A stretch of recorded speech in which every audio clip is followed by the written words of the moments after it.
an activist. Think big, value the small.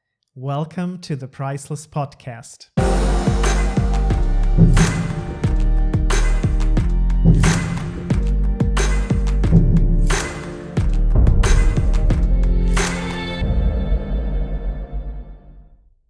Hello, everyone, and welcome to the Priceless Podcast. The Priceless Podcast is made in partnership with the European Forum of LGBT Christian Groups.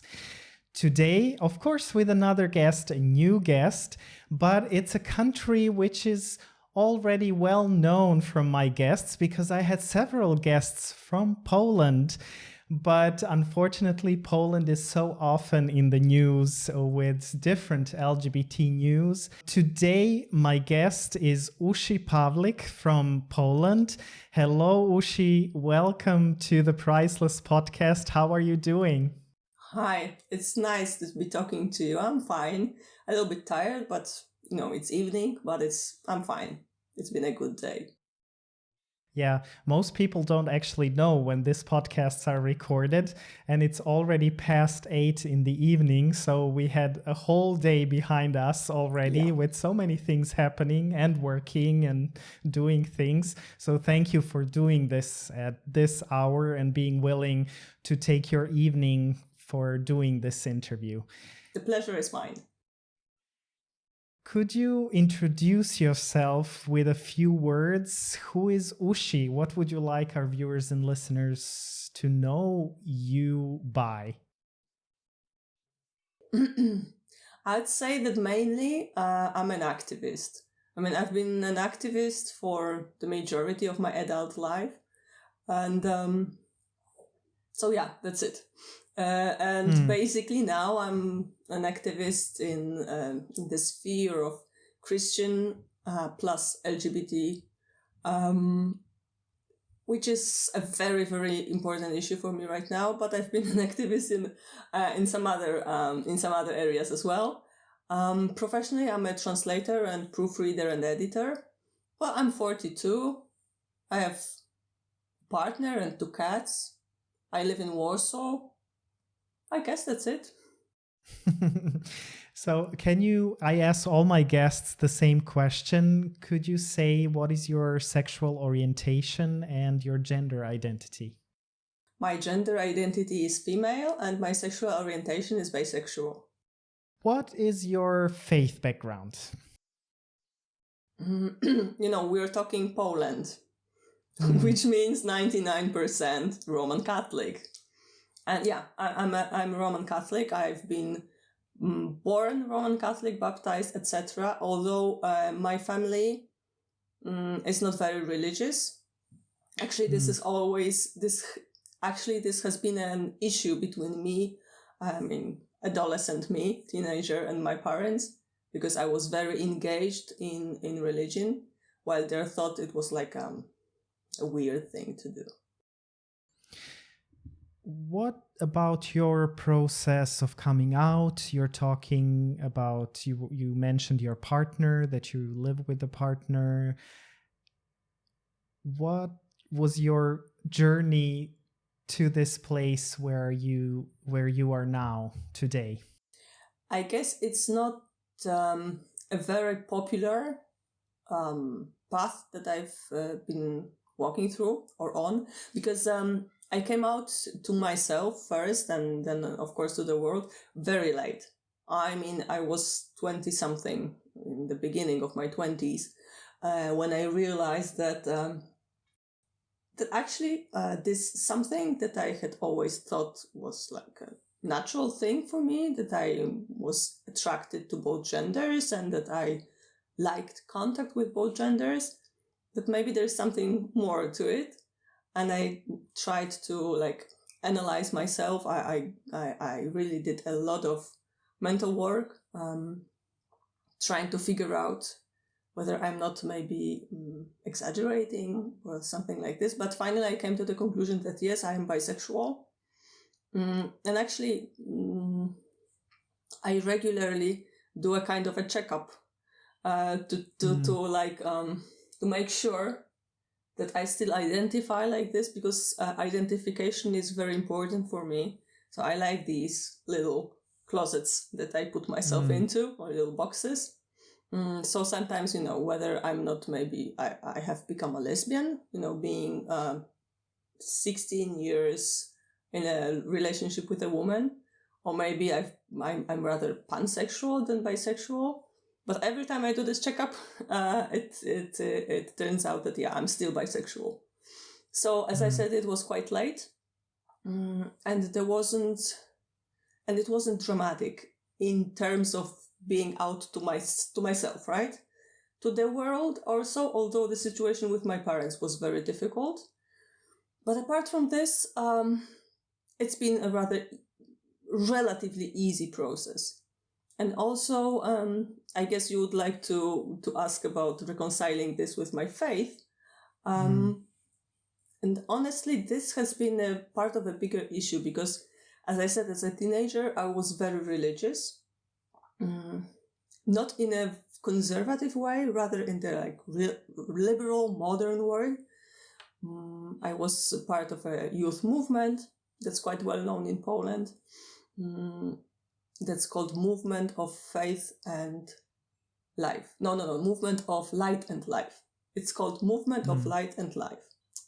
At a certain point, it became a problem for me that I felt that my conscience didn't go hand in hand with the church teaching. And first, back then I was not aware of the idea of a primacy of conscience or anything like this. I was a kid, a teenager, but I realized very, very, very, very early that there was something between me, my conscience, and the church, that very often it collided. And I didn't treat it very serious. I didn't treat it as a problem until I came out to myself and to the world. And I realized that it seems to be a big problem. It seems to be a big issue because my identity is something that the church does not want. The Roman Catholic Church in Poland does not want. So then it was the first time where there was a real clash. Not in terms of conflict between my sexual orientation and my faith, but rather between my ethical system and my faith and my sexual orientation. It was a little bit more mixed. Can you say a little bit more? It sounds very interesting, but can you go a little bit deeper what you mean by that there was a clash between your sexual identity, your ethics, did you say ethics, and faith? How do you see those, what do you see like the difference, and how did you get to a place where you reconciled it? The conflict that I lived in for some time was between my sexual orientation, which I accepted and which I found as good, as gift, as something that I was given by God, just as I was given my, hair color or anything. And so this was one thing. The other thing was the teaching of my church. And I've always loved my church very much. I feel a very welcome guest in other Christian denominations, but the Roman Catholic Church is my homeland. I can say it like this. It's my homeland. And I've always loved it very much. But then I have this very strong ethical rule, or I used to have it, that that I should follow the rules of this organization, body, entity that I'm part of. That if I don't follow them, well, then maybe I should leave. It was not so much about being or feeling rejected, because back then, it was the beginning of 2001, 2002, so back then it was not a big issue or a hot topic in the Polish Roman Catholic Church. So it wasn't really talked about. So I didn't feel this rejection, but I feel the conflict that I'm not following the rules, right? So this was the problem. It was not the issue of me accepting myself, because I did, but I was not following the rules of the church that I loved, and there was this problem. And so it was like back and forth. I got more engaged in, I don't know, going to the Holy Mass every Sunday. Then I didn't. Then I always tried to maintain my faith and to develop, to read a lot, to pray a lot. But the formal church attendance, this changed. I mean, this was like back and forth. Finally, there came a time that I said, "Oh, go away! I don't want you. If you don't want me, I don't want you." Then this was this time when the Roman Catholic Church in Poland started this very homophobic mode of action and message. So I said, "Yeah, go away. I'm not interested anymore." But then I was asked to be a godmother, and I'm not a very big fan of the issue of God giving me signs or something like this, but one of the very few moments that I treat like the signs of the Holy Spirit was when I was asked to be a godmother by my partner's brother and his wife, because for their first child, and I felt it like a calling of the Holy Spirit, because my partner's grandmother said, if you are asked to be a godmother, you can't say no. It's like, it's not, you can't say no to such an offer, because it's an honor, actually. You're being given an honor that you're being asked to be a godmother. And my partner's grandmother was not a person to be, to oppose to. So I said, oh, well, okay. So I agreed. And then I thought, well, if I am supposed to be a godmother, then I should be a proper godmother, right? Not like formality. So I said, well, maybe this is a calling of the Holy Spirit to try and come back to the church and to somehow find for me a place there. So I did. And it worked. It worked, in Poland we have what we call a paperwork Catholicism, which means if you want to be a godmother, you need a paper from your local parish priest. And actually I got it by convincing and quarreling with one priest, and then actually forcing him to give me this piece of paper, because he was not convinced. He said, I don't know, I'm not a big theologian, but my church says that homosexual people should not be godparents. And I just asked him, like, please do it. Please, I feel the calling of the Holy Spirit, just please do it. And he did give me this paper, and actually I went to see him a couple months later to tell him that it was a good decision, because I felt that he needed this reinforcing, that he might have thought, oh, I'm making a mistake or something like this, and it was a really very good decision. So now I'm a happy godmother of 2 children. Happy? No, not so happy, because I'm not that certain anymore that I should be introducing them into this church, because it's not a very good church. It's not a good church for the children, especially in Poland. But I try to take care of their spiritual life, and I pray a lot for them. So I hope this makes me a more or less acceptable godmother. When you say it's not a good church, what would you tell someone who would ask, what's happening in Poland? Like, why do you think the Catholic Church in Poland is not a good idea at this point? Why? I can hear when you were talking about the church that it's your home, the Roman Catholic Church is your home. And I don't want to read things into it, but I know that we talked about it also. I mean, I know you from before, and you talked about, the pain that it causes you, the church, how it's behaving and what it's doing right now. So Can you explain a little bit to people what's happening, what's giving you this grief when you look at your home church?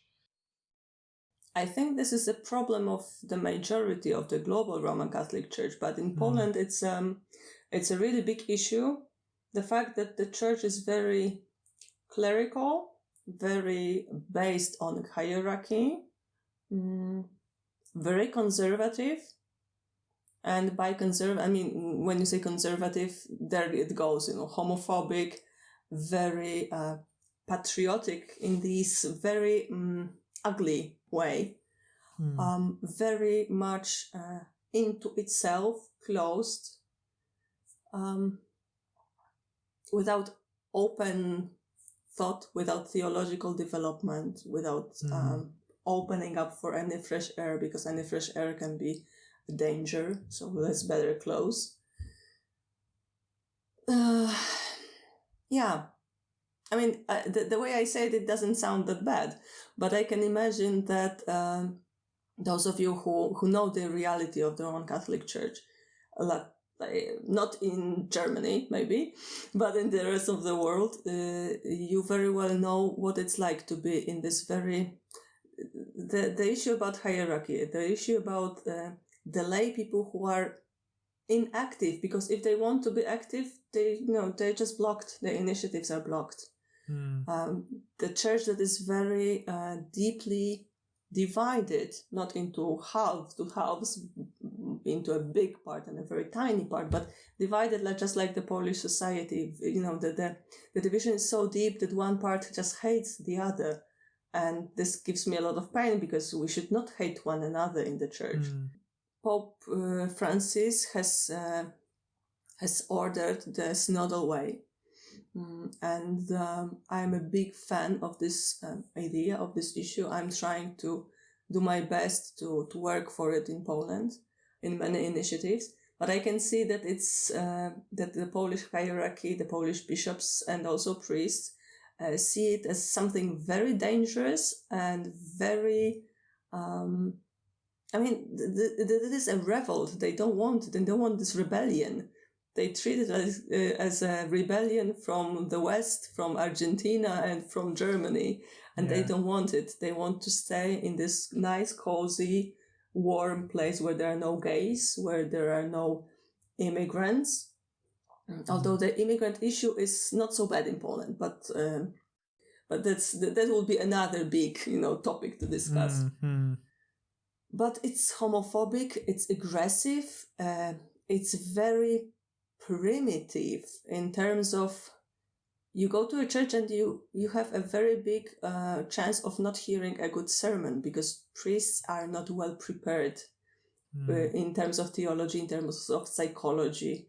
There is a lot of abuse, and the worst thing of all is sexual abuse of children and adults, and the way it is being covered by the Polish hierarchy. Even those bishops who are seen as open and modern and liberal, even they are in this one big mafia of people covering their, covering their asses. And this you can see this mass, like a tumor of all the bad things, of lying, of cheating, of blackmailing, of hurting victims, making them victim again, like re-victimizing them, and being totally close to any dialogue, to any reform, to anything. So this is a very dark, smelly, and unpleasant place, actually. What helps you keep your faith? The Roman Catholic Church for me is not so much a home, but a homeland. So it's like Poland. I can emigrate, but I will always be Polish. And God, I so often feel like I need to emigrate before I get crazy here. But this, but still, I'm Polish, right?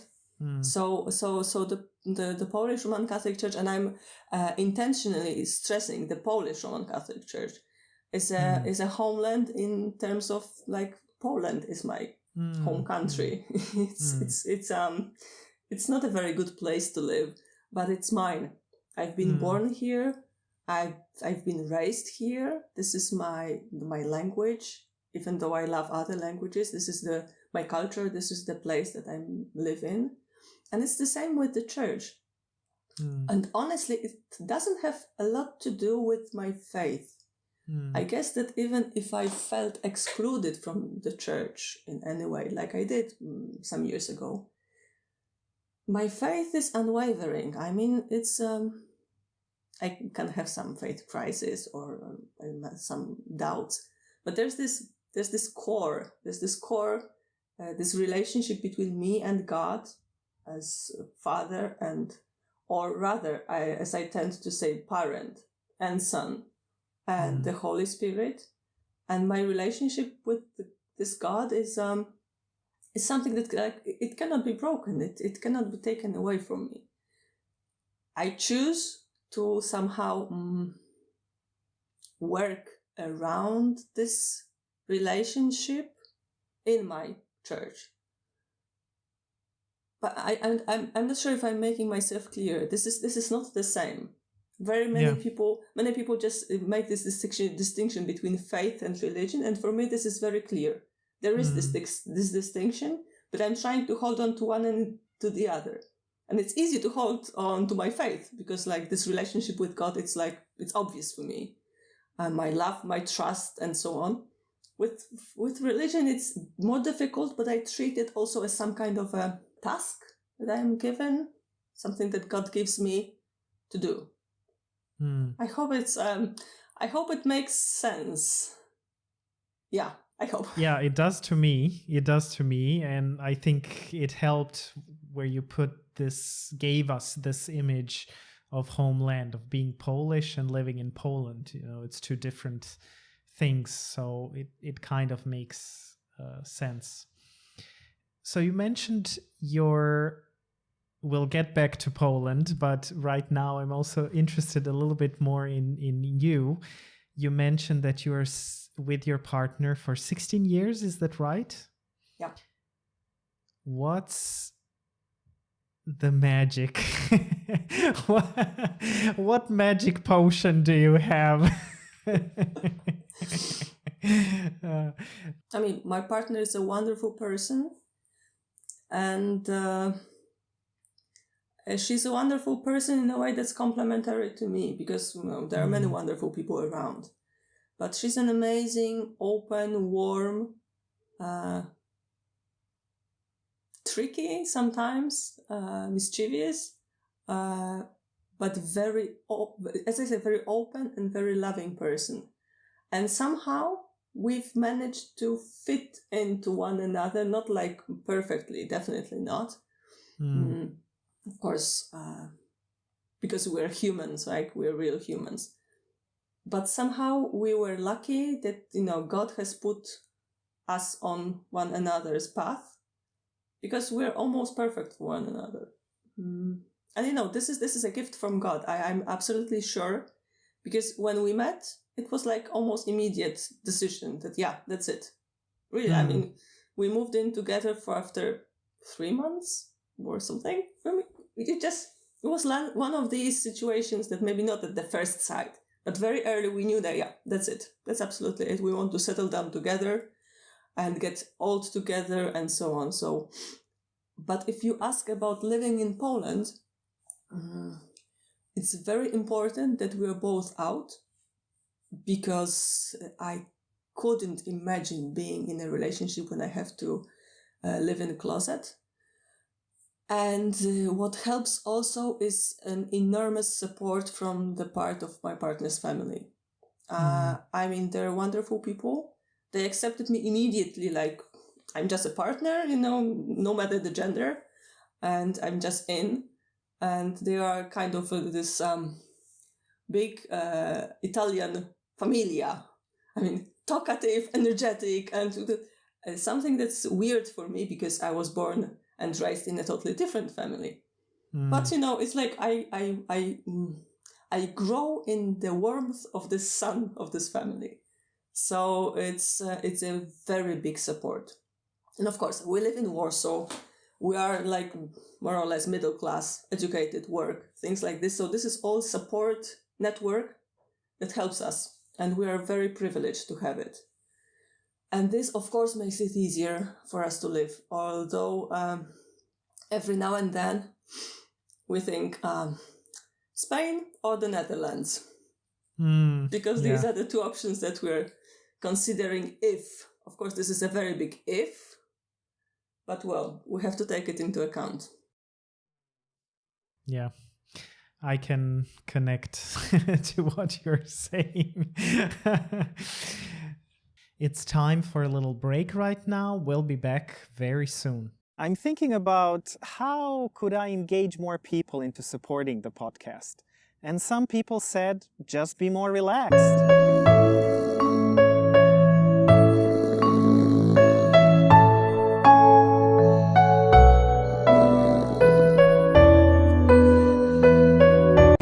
I don't think that this will make a difference. So if you want to support this podcast, just click one of the links below.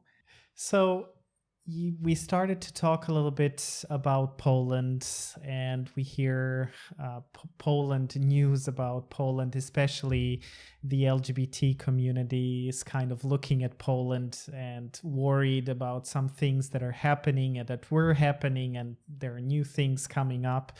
There have been actually two issues.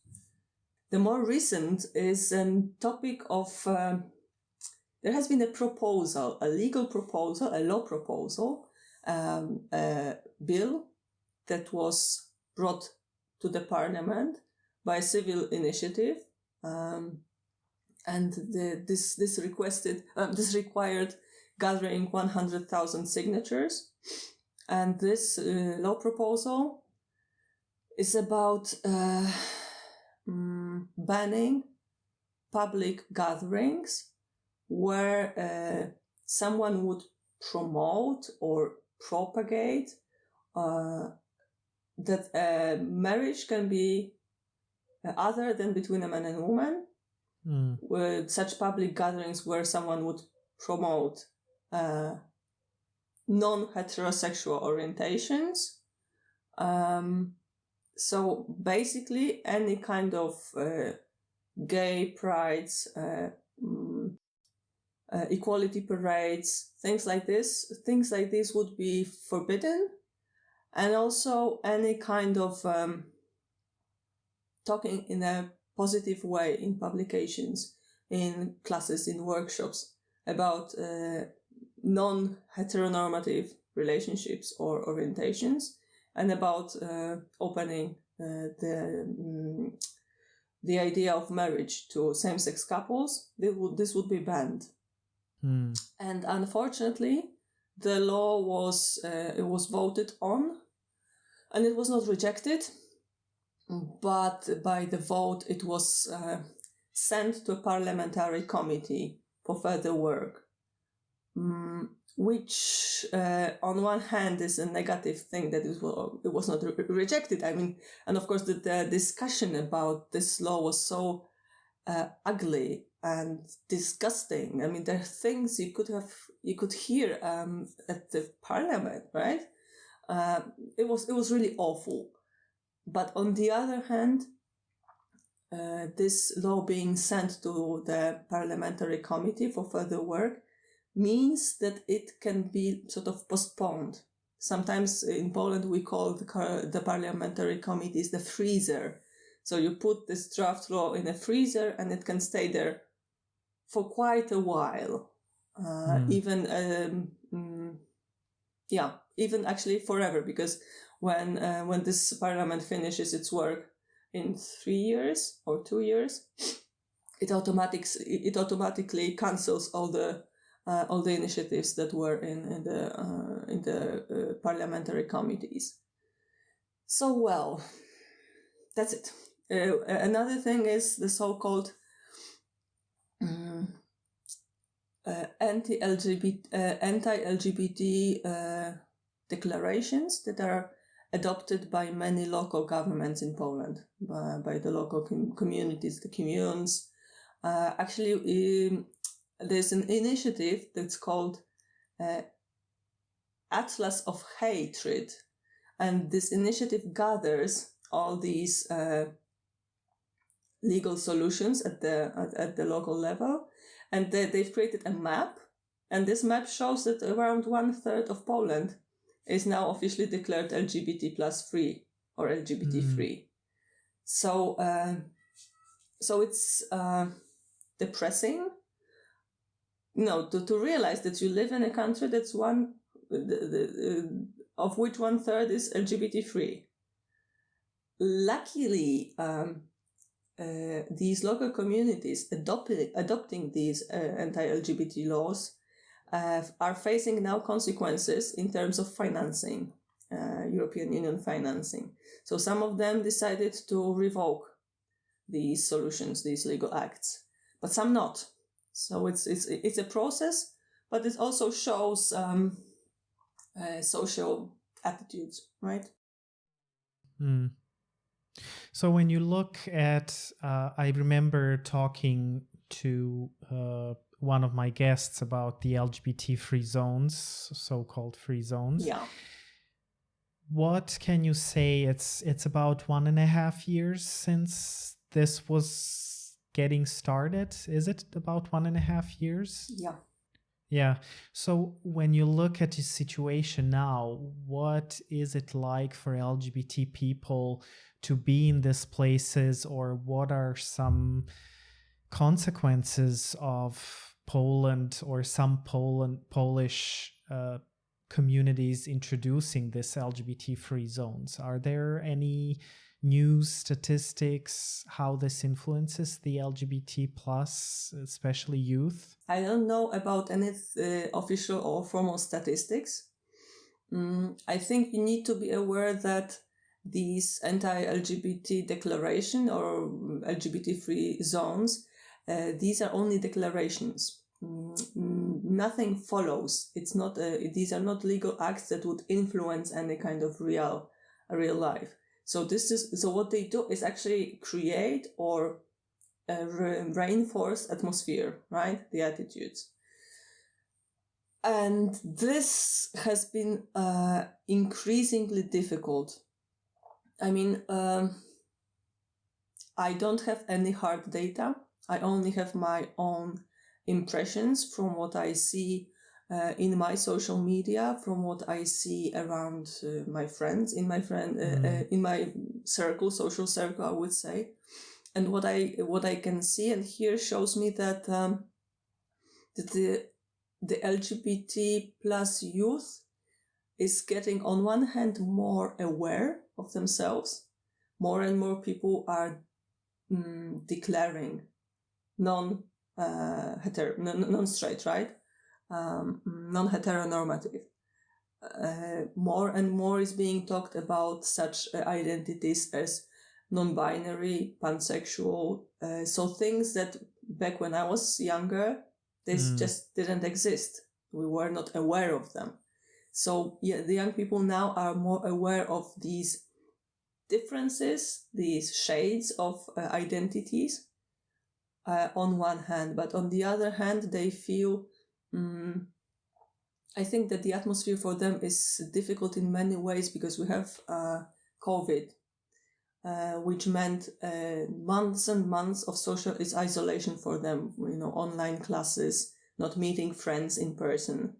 The education system for those who are still at school, not yet students, is also increasingly difficult because there has been an educational reform, plus these many months of online classes meant that there are differences in the, I would say, the level of education. Some people need to study really hard. There's still a lot of online classes, and I've heard that this influences the mental state of young people very badly. I mean, like very badly. Plus, the Polish psychiatry for children is non-existent. It's been in a very big crisis. So, when you have a young kid who is depressive and maybe has some identity issues, there's nowhere to go for help, really nowhere. So I think this is a bigger problem, that when you realize there's an issue with you, a young person, you don't have anywhere to go. So I guess that's more difficult even than like formal acts adopted by the Polish parliament. This only creates an atmosphere which adds up to all these difficult things. So when you look at your partnership and being out 16 years ago and today, would you say it's easier or harder? Or how did it change? In what way, if it changed at all? I think it is a question that I really haven't asked myself. But now when I think about it, not much has changed. We have always been out as a couple, as a family. I have always been an activist, maybe, in different spheres, but always an LGBT plus activist. What has changed is this feeling of pressure in the atmosphere. I'm not so much sensitive to it as my partner, but we both feel this that it's this very unclear sensation of heaviness that's that's pressing on you.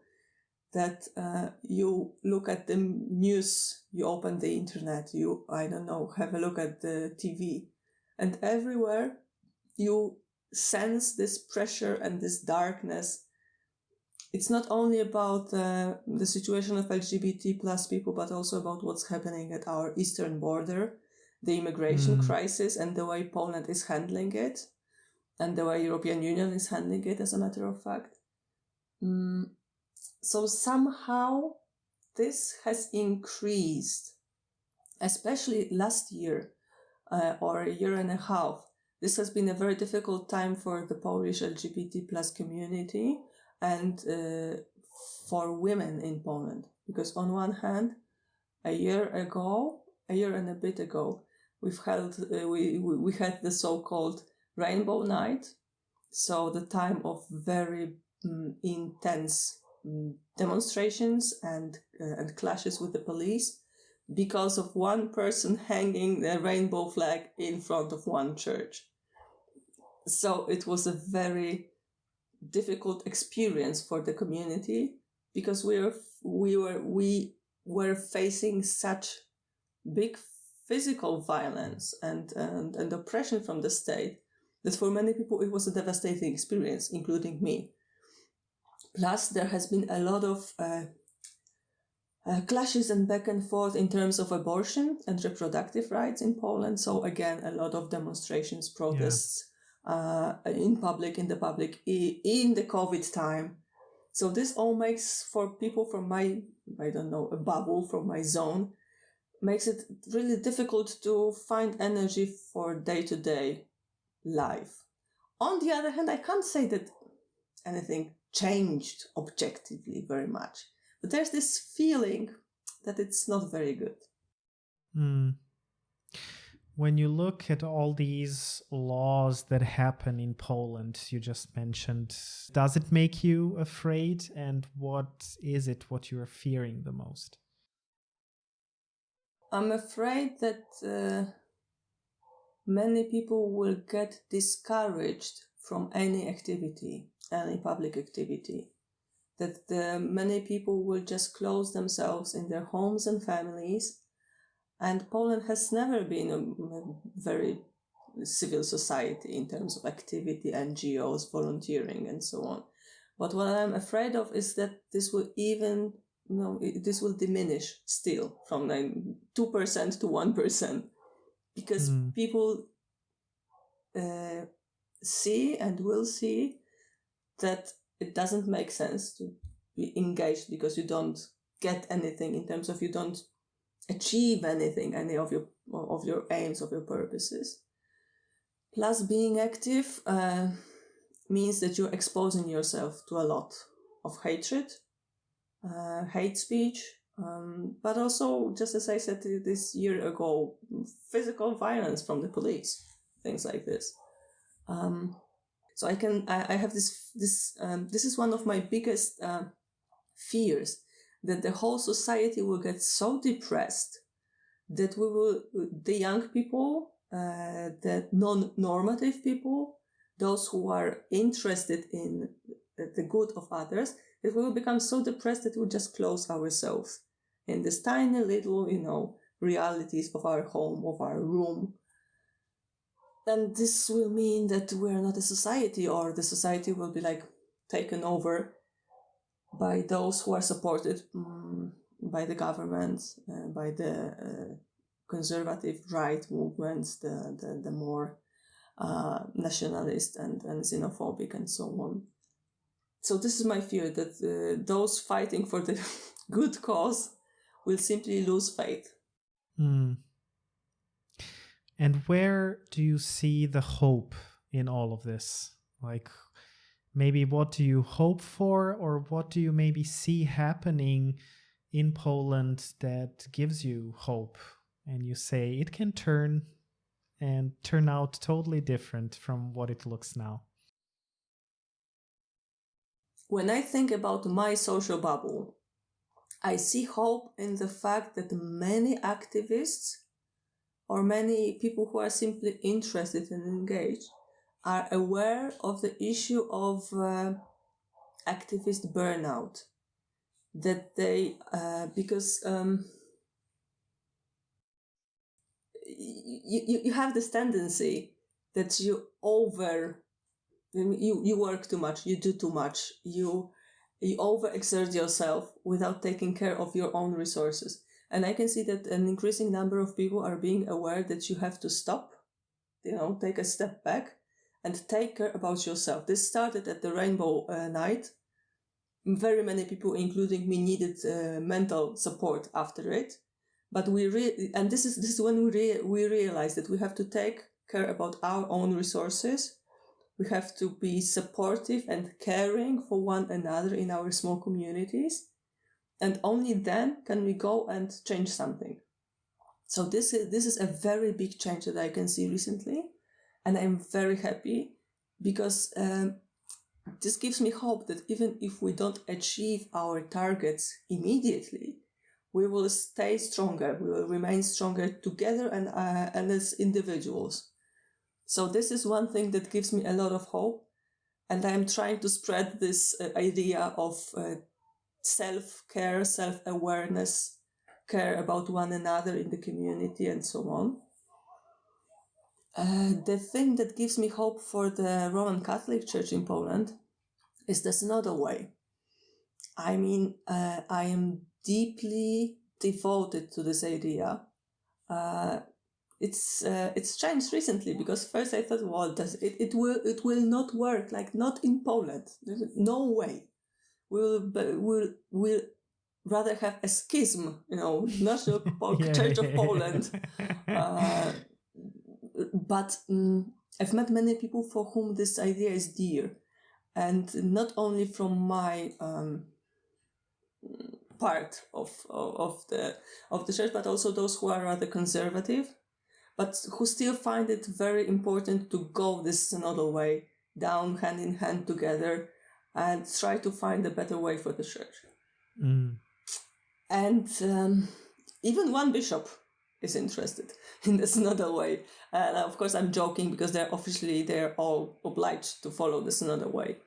But some of them seem to be interested in doing it honestly, which is a big thing. For the society at large, not so optimistic. But on the other hand, maybe it's better to focus on this social bubble that I have, where I can really offer support, make a change, some significant change even for a few people, and not focus too much on this big picture, which is quite depressing. Maybe that's a solution. Yeah. I think that's very important. I'm so thankful about the things you said, and also just to really take care of yourself, which I think we need to do as activists, as people who address issues and who maybe follow the problems that are happening more thorough than some other people, which makes it so often so hard and scary to be in this world and try to, see all the dangers, because it's so easy to see the dangers and sometimes it's very hard to see the good, especially when there is a lot of danger and things happening that are very discouraging. So I'm very glad that you shared that, because I think it's important for so many people, because burnout is a real problem and I experienced it myself. So I know what you were talking about. I had one last question actually, and that is that people from different parts, especially Europe, but there are also some people from other parts of the world who are watching this and maybe asking themselves, what can I do? I want to help, but I don't know what to do. I don't want to do anything wrong that won't help you actually, but will maybe bring even more harm. So what would you tell the people who want to do something? What is the best they can do to support you in Poland at this point? Money. Money is always the best solution. Yay! And yeah, I'm not joking. Come on. Money buys things. Money buys time. Money buys help. Money buys support. Honestly, financial support is something that's very important, because the legislative changes in Poland, there's this creeping change. Looks like Putin's Russia a little bit. So then the NGOs, the non-government organizations, are being more and more dependent on public financing, and generally, this is the general problem of organizations in Poland of any kind almost, that because Polish society is not a civil society, so the support for organizations is not regular. We don't have this idea that maybe every month we can pay 100 zloty for one organization, which will support this organization in the long term and so on. So the organizations in Poland are basically dependent on individual grants or state support, and LGBT plus organizations have very low chances of getting any public support. So this is really an important issue. But also, I think what helps is getting informed, simply being aware of what's happening. If you're a religious person, praying for us is really very important. In my organization, Faith and Rainbow, when we organize kind of a mass or praying or liturgy, we always try to pray for those who are in worse position than we are, in countries where the situation is much worse.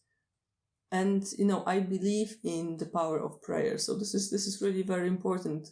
And if you're not a religious person, you can always send us good energy and simply think about us in a positive way. This will encourage us to work. So being aware, supporting us mentally, supporting us financially. I actually loved the way you just said, we need money.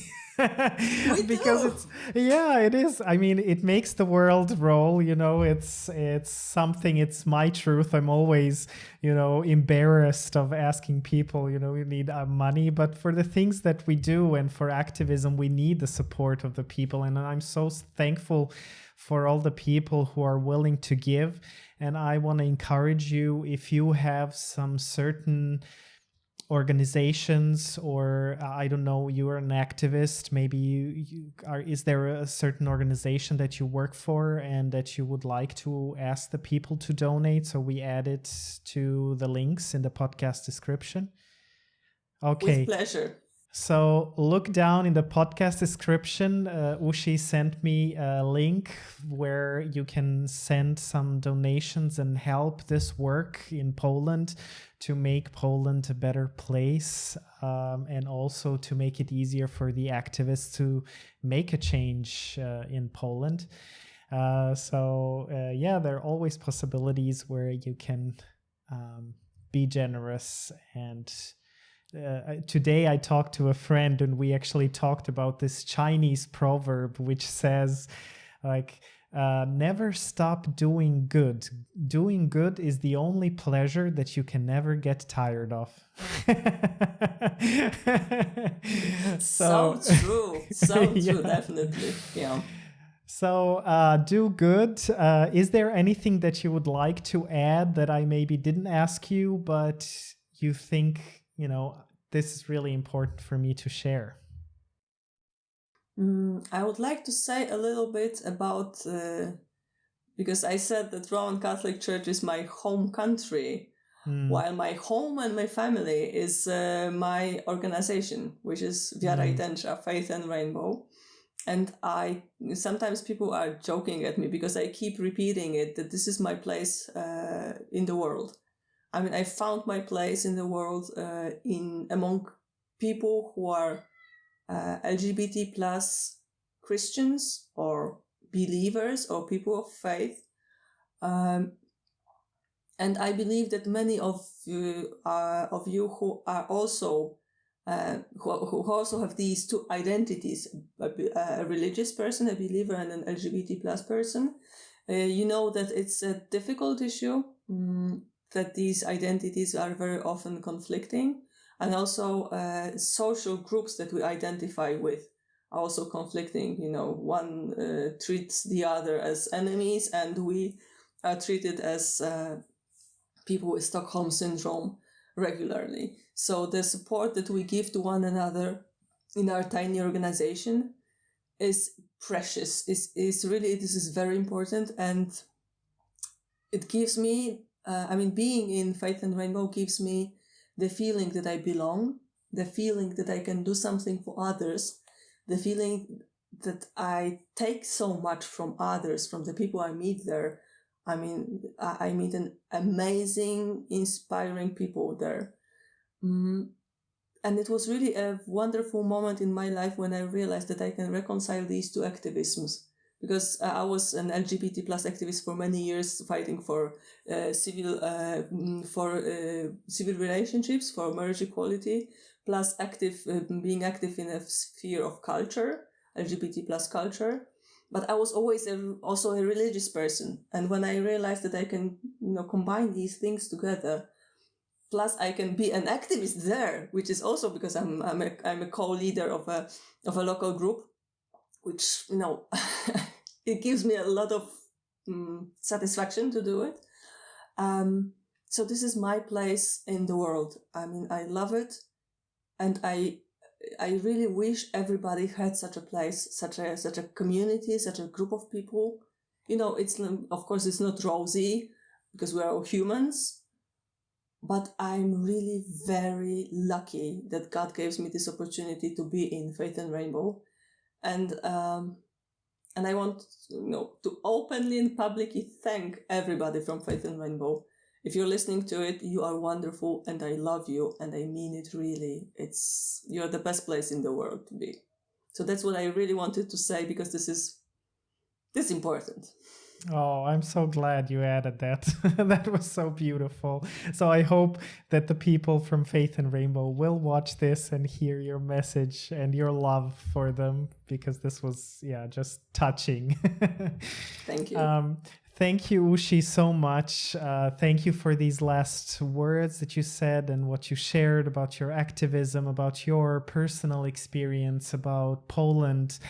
Don't forget that if there are changes or if there is anything that you find important to share, we are here, and you can do it also by using the Priceless podcast. And of course, it's also to you other viewers and listeners. If you have something that you think it's important to share from your country, and it's important for the rest of Europe and even some other countries in the world to know, let me know. Contact me through the contact information. You can find it in the podcast description. Thank you, dear viewers and listeners, for being with us and listening and watching this podcast.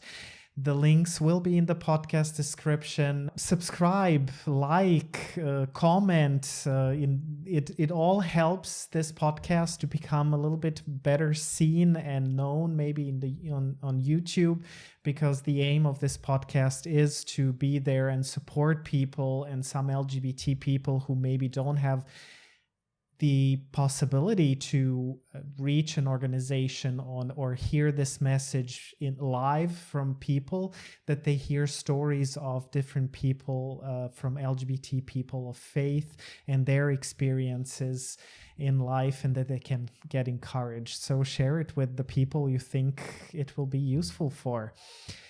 So thank you, everyone. This is it for today. And all there is left to say is see you next time. Bye, everyone. Bye, Ushi.